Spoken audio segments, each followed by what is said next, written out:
Hi everyone, welcome to my channel. I'm Sushmita. ఈరోజు గుత్తి ఉల్లికారం ఎలా చేయాలో చూద్దాం. మీకు కనుక వీడియో నచ్చినట్టయితే లైక్ చేయండి, షేర్ చేయండి, నా ఛానల్ని సబ్స్క్రైబ్ చేయండి. మీరు కూడా ట్రై చేసి ఎలా ఉందో కామెంట్ చేయండి. దీనికోసం ఇంత జీలకర్రని మిక్సీలో వేసుకోవాలి, కొన్ని వెల్లుల్లి రబ్బని కూడా మిక్సర్లో వేసుకోవాలి. వీటిని బాగా గ్రైండ్ చేసుకోవాలి మెత్తగా వచ్చేలాగా. తర్వాత ఇందులోకి మనం కట్ చేసి పెట్టుకున్న ఉల్లిపాయ ముక్కల్ని కూడా వేసి గ్రైండ్ చేసుకోవాలి. ఇది బాగా మెత్తగా అవ్వకుండా గ్రైండ్ చేసుకోవాలి. కొంచెం చిన్న చిన్న పీసెస్లా ఉండేలా ఈ విధంగా గ్రైండ్ చేసుకున్నాక మనం ఇందులోకి రుచికి తగినంత కల్లుప్పు, కారం యాడ్ చేసుకోవాలి.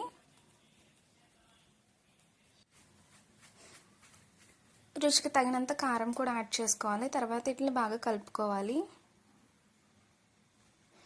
ఇప్పుడు ఒక ప్యాన్లోకి 4 స్పూన్స్ ఆయిల్ని తీసుకోవాలి.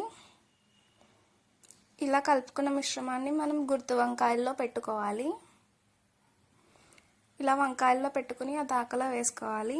ఆయిల్ హీట్ అయ్యాక ఈ విధంగా అన్ని వంకాయల్లోనే పెట్టి అన్ని అందులో వేసుకోవాలి. వంకాయల్ని మనం ఎక్కువగా కలుపుకూడదు, లేకపోతే వంకాయలు అనేవి విడిపోతాయి. వీటి పైన మూత పెట్టుకుని మగ్గనివ్వాలి. అలా అయితేనే వంకాయలు సరిగ్గా ఉంటాయి.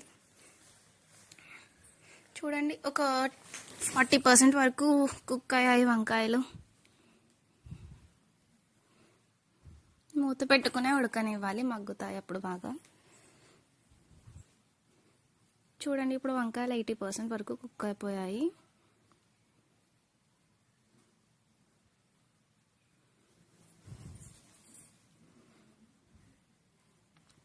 ఈ విధంగా కుక్ అయ్యాక ఇందులోకి మనం పాలుని యాడ్ చేసుకోవాలి.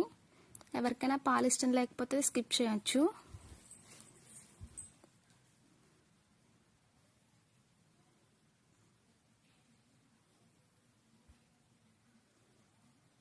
ఇప్పుడు మూత పెట్టుకుంటే ఎంతో రుచికరమైన వంకాయ కర్రీ రెడీ.